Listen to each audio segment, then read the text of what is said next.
ദിവസത്തിൽ ഒന്നോ രണ്ടോ നേരം മാത്രം വളരെ ലളിതമായ ഭക്ഷണം കഴിക്കുന്ന ബുദ്ധസന്യാസിമാർക്ക് എങ്ങനെയാണ് ഇത്രയധികം ഊർജ്ജവും അഗാധമായ ഏകാഗ്രതയും ദീർഘായുസ്സും നിലനിർത്താൻ കഴിയുന്നത് എന്ന് നിങ്ങൾ എപ്പോഴെങ്കിലും ചിന്തിച്ചിട്ടുണ്ടോ? ഇന്ന് നാം ജീവിക്കുന്നത് ഭക്ഷണത്തിന്റെ ഒരു അമിത ലോകത്താണ്. എന്ത് കഴിക്കണം, എപ്പോൾ കഴിക്കണം, ഏത് ഡയറ്റ് പിന്തുടരണം എന്നതിനെക്കുറിച്ച് ദിവസവും പുതിയ പുതിയ സിദ്ധാന്തങ്ങൾ നമ്മെ തേടിയെത്തുന്നു.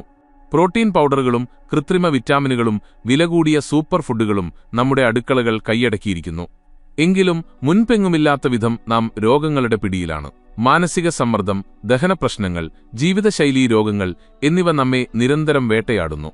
എന്നാൽ ശാന്തമായ ആശ്രമങ്ങളിൽ ജീവിക്കുന്ന ബുദ്ധസന്യാസിമാരുടെ ജീവിതത്തിലേക്ക് ഒന്ന് നോക്കൂ. അവർക്ക് ഭക്ഷണത്തെക്കുറിച്ച് യാതൊരു ഉത്കണ്ഠയുമില്ല. പ്രകൃതി കനിഞ്ഞു നൽകുന്ന ഏറ്റവും ലളിതമായ സസ്യഭക്ഷണം മാത്രം കഴിച്ച് അവർ പൂർണ്ണ ആരോഗ്യത്തോടെ ജീവിക്കുന്നു. ഇത് കേവലം ഒരു അത്ഭുതമല്ല, മറിച്ച് ആയിരക്കണക്കിന് വർഷങ്ങളായി അവർ പിന്തുടരുന്ന ഒരു അച്ചടക്കത്തിന്റെയും പ്രകൃതിയോടിണങ്ങിയുള്ള ജീവിതത്തിന്റെയും ഫലമാണ്. ഈ അറിവുകൾ കൂടുതൽ ആളുകളിലേക്ക് എത്തുന്നതിനായി ഈ വീഡിയോ ലൈക്ക് ചെയ്യാനും കമന്റ് ചെയ്യാനും മറക്കരുത്.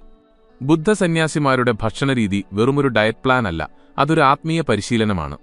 സസ്യഭക്ഷണത്തിന്റെ പ്രാധാന്യം വെറും ആരോഗ്യപരമായ നേട്ടങ്ങളിൽ മാത്രം ഒതുങ്ങി നിൽക്കുന്നില്ല. അത് ജീവജാലങ്ങളോടുള്ള അഗാധമായ കാരുണ്യത്തിൽ നിന്നും ഉടലെടുക്കുന്നതാണ്. മറ്റൊന്നിനെ കൊന്ന് അതിൽ നിന്ന് തന്റെ ജീവൻ നിലനിർത്തുക എന്നത് ബുദ്ധന്റെ പാതയല്ല. ലോകത്തിലെ എല്ലാ ജീവജാലങ്ങൾക്കും ജീവിക്കാൻ അവകാശമുണ്ടെന്നും മനുഷ്യൻ തന്റെ രുചിക്കും വിശപ്പിനും വേണ്ടി മറ്റ് ജീവനുകളെ ഇല്ലാതാക്കുന്നത് പ്രകൃതിയുടെ സന്തുലിതാവസ്ഥയെ തകർക്കുമെന്നും അവർ വിശ്വസിക്കുന്നു. സസ്യാഹാരം ശീലിക്കുന്നതിലൂടെ അഹിംസ എന്ന മഹത്തായ ആശയമാണ് അവർ തങ്ങളുടെ ദൈനംദിന ജീവിതത്തിൽ പ്രാവർത്തികമാക്കുന്നത്. മാംസാഹാരങ്ങൾ ശരീരത്തിൽ കൂടുതൽ ചൂടും അസ്വസ്ഥതകളും ഉണ്ടാക്കുമ്പോൾ സസ്യഭക്ഷണം ശരീരത്തിനും മനസ്സിനും കുളിർമയും ശാന്തതയും നൽകുന്നു. ദഹിക്കാൻ ഏറ്റവും എളുപ്പമുള്ള ആഹാരമാണ് പച്ചക്കറികളും ധാന്യങ്ങളും പയറുവർഗ്ഗങ്ങളും. ഒരു മനുഷ്യന്റെ ശരീരത്തിലെ ഊർജ്ജത്തിന്റെ വലിയൊരു ഭാഗം ദഹനപ്രക്രിയയ്ക്കാണ് ഉപയോഗിക്കുന്നത്. കട്ടിയുള്ളതും ദഹിക്കാൻ ബുദ്ധിമുട്ടുള്ളതുമായ മാംസാഹാരങ്ങൾ കഴിക്കുമ്പോൾ ശരീരത്തിന് കൂടുതൽ ആയാസം അനുഭവപ്പെടുന്നു. ഇതുകൊണ്ടാണ് അത്തരം ഭക്ഷണങ്ങൾ കഴിച്ചതിനു ശേഷം നമുക്ക് കടുത്ത ക്ഷീണവും ഉറക്കവും അനുഭവപ്പെടുന്നത്. എന്നാൽ ബുദ്ധസന്യാസിമാർ കഴിക്കുന്ന ലളിതമായ സസ്യഭക്ഷണം വളരെ വേഗം ദഹിക്കുകയും അതുവഴി ലാഭിക്കുന്ന ശാരീരിക ഊർജ്ജം അവർക്ക് ധ്യാനത്തിനും മറ്റ് ആത്മീയ കാര്യങ്ങൾക്കുമായി ഉപയോഗിക്കാൻ കഴിയുകയും ചെയ്യുന്നു. അവരുടെ അക്ഷീണമായ ഊർജ്ജത്തിന്റെ രഹസ്യം കിടക്കുന്നത് ഈ ലളിതമായ ഭക്ഷണക്രമത്തിലാണ്.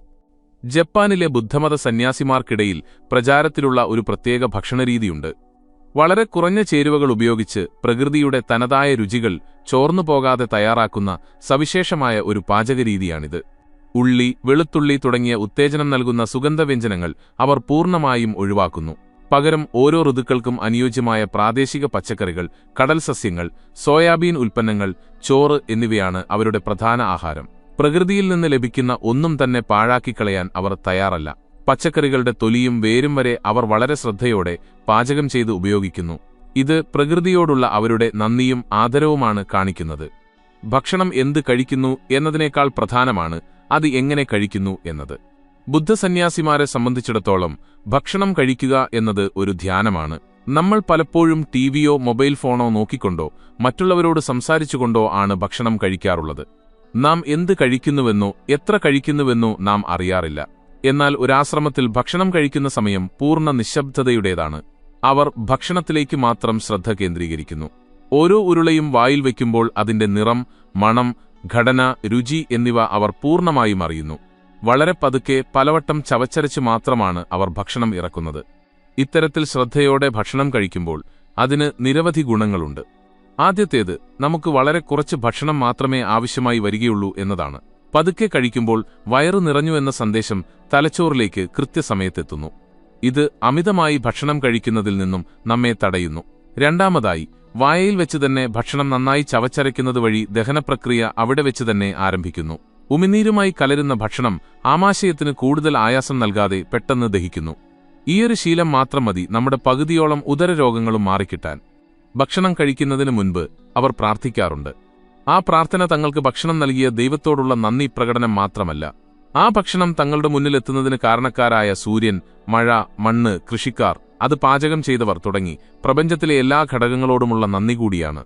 ഒരു വറ്റ് ചോറിന് പിന്നിൽ പ്രപഞ്ചത്തിന്റെ മുഴുവൻ പ്രവർത്തനവുമുണ്ടെന്ന് അവർ തിരിച്ചറിയുന്നു. ഈയൊരു ചിന്തയോടെ ഭക്ഷണം കഴിക്കുമ്പോൾ ആ ഭക്ഷണം ശരീരത്തിന് കേവലം ഊർജ്ജം നൽകുക മാത്രമല്ല ചെയ്യുന്നത്, മറിച്ച് അതൊരു ഔഷധമായി മാറുന്നു.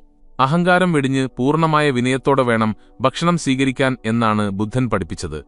ഭക്ഷണം കഴിക്കുന്ന സമയക്രമമാണ് മറ്റൊരു പ്രധാന ഘടകം. ബുദ്ധസന്യാസിമാർ സാധാരണയായി ഉച്ചയ്ക്ക് ശേഷം കട്ടിയുള്ള ആഹാരങ്ങൾ ഒന്നും തന്നെ കഴിക്കാറില്ല. അതിരാവിലെയും ഉച്ചയ്ക്കും മാത്രമാണ് അവരുടെ പ്രധാന ഭക്ഷണ സമയം. ഉച്ചയ്ക്ക് ശേഷം അല്പം പാനീയങ്ങളോ ലഘുവായ സൂപ്പുകളോ മാത്രമേ അവർ കഴിക്കൂ. സൂര്യൻ അസ്തമിച്ചാൽ പിന്നെ ഭക്ഷണം കഴിക്കുന്ന പതിവില്ല. ആധുനിക ശാസ്ത്രം ഇന്ന് ഏറെ കൊട്ടിഘോഷിക്കുന്ന ഇന്റർമിറ്റന്റ് ഫാസ്റ്റിംഗ് എന്ന ഉപവാസ രീതി ആയിരക്കണക്കിന് വർഷങ്ങൾക്ക് മുൻപ് തന്നെ ഈ സന്യാസിമാർ തങ്ങളുടെ ജീവിതചര്യയാക്കി മാറ്റിയിരുന്നു എന്നതാണ് സത്യം. രാത്രിയിൽ വയറൊഴിച്ചിടുന്നതിന് വലിയ ആരോഗ്യപരമായ കാരണങ്ങളുണ്ട്. രാത്രി നാം ഉറങ്ങാൻ പോകുമ്പോൾ ശരീരത്തിലെ എല്ലാ അവയവങ്ങൾക്കും വിശ്രമം ആവശ്യമാണ്. എന്നാൽ രാത്രി വൈകി കനത്ത ആഹാരം കഴിക്കുമ്പോൾ നമ്മുടെ ആമാശയത്തിനും കുടലിനും രാത്രി മുഴുവൻ ജോലി ചെയ്യേണ്ടി വരുന്നു.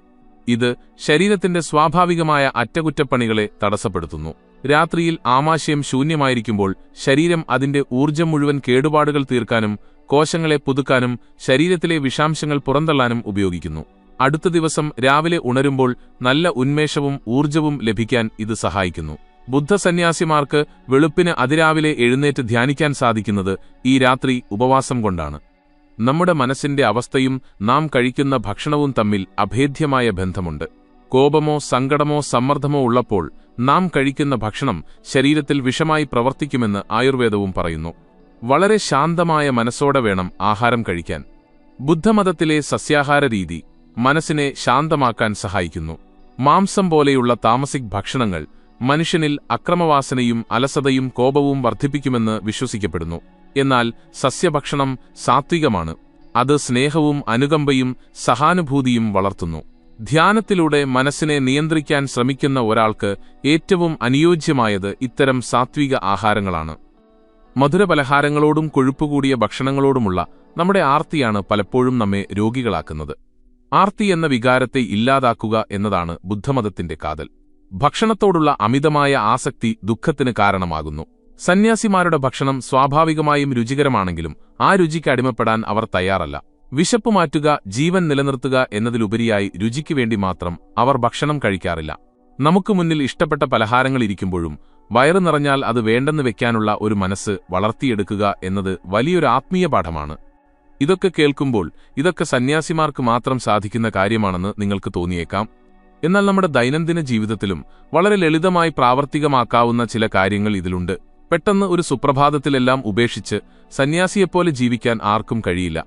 എന്നാൽ ആഴ്ചയിൽ 1-2 ദിവസമെങ്കിലും പൂർണ്ണമായും സസ്യഭക്ഷണം മാത്രം കഴിച്ചു തുടങ്ങാം. പ്രോസസ്സ് ചെയ്ത ഭക്ഷണങ്ങളും പാക്കറ്റ് ഫുഡുകളും പരമാവധി ഒഴിവാക്കി വീട്ടിൽ പാചകം ചെയ്ത ലളിതമായ പച്ചക്കറികൾ ശീലമാക്കാം. ഭക്ഷണം കഴിക്കുന്ന ആ 10-15 മിനിറ്റ് ടിവിയും മൊബൈലും മാറ്റിവെച്ച് നിശബ്ദമായിരുന്ന് ഓരോ ഉരുളയും നന്നായി ചവച്ചരച്ച് കഴിക്കാൻ ശ്രമിക്കുക. രാത്രി ഭക്ഷണം കഴിയുന്നത്ര നേരത്തെയാക്കുക. ഇവയൊക്കെ നമ്മുടെ ആരോഗ്യത്തിലും മാനസികാവസ്ഥയിലും വലിയ മാറ്റങ്ങൾ കൊണ്ടുവരുന്നത് നിങ്ങൾക്ക് തന്നെ അനുഭവിച്ചറിയാൻ കഴിയും. പ്രകൃതിയിലേക്ക് മടങ്ങുക എന്നത് മാത്രമാണ് ഇന്നത്തെ കാലത്ത് ആരോഗ്യത്തോടെ ജീവിക്കാനുള്ള ഒരേയൊരു വഴി. ബുദ്ധസന്യാസിമാരുടെ ജീവിതം നമുക്ക് കാണിച്ചു തരുന്നത് അതാണ്. ലാളിത്യമാണ് ഏറ്റവും വലിയ സൗന്ദര്യവും ആരോഗ്യവും. ഒരുപാട് സമ്പത്തുണ്ടായിട്ടും എന്തു വേണമെങ്കിലും കഴിക്കാൻ കഴിഞ്ഞിട്ടും നമ്മൾ അനുഭവിക്കുന്ന അശാന്തിക്ക് പരിഹാരം കൂടുതൽ കാര്യങ്ങൾ വെട്ടിപ്പിടിക്കുന്നതിലല്ല, മറിച്ച് ആവശ്യങ്ങൾ ചുരുക്കി പ്രകൃതിയോടിണങ്ങി ജീവിക്കുന്നതിലാണ്. ഭക്ഷണം കേവലം ശരീരത്തിന്റെ വിശപ്പടക്കാൻ മാത്രമുള്ളതല്ല, അത് നമ്മുടെ മനസ്സിനെയും ആത്മാവിനെയും കൂടി പോഷിപ്പിക്കുന്നതാകണം. സസ്യഭക്ഷണത്തിലൂടെ ശരീരത്തെയും മിതമായ ആഹാരത്തിലൂടെ മനസ്സിനെയും കാരുണ്യത്തിലൂടെ ആത്മാവിനെയും ശുദ്ധീകരിക്കുന്ന ആ മഹത്തായ പാത നമുക്കും പിന്തുടരാം. കൂടുതൽ സമാധാനമുള്ള ആരോഗ്യമുള്ള ഒരു സമൂഹത്തിനായി നമ്മുടെ ഭക്ഷണശീലങ്ങളിൽ ചെറിയ മാറ്റങ്ങൾ ഇന്ന് തന്നെ തുടങ്ങാം. ഈ വീഡിയോ ലൈക്ക് ചെയ്യാനും കമന്റ് ചെയ്യാനും മറക്കരുത്. നിങ്ങളുടെ ഒരു ചെറിയ മാറ്റം നിങ്ങളുടെ ജീവിതത്തെയും നിങ്ങൾക്ക് ചുറ്റുമുള്ള ലോകത്തെയും മാറ്റിമറിച്ചേക്കാം.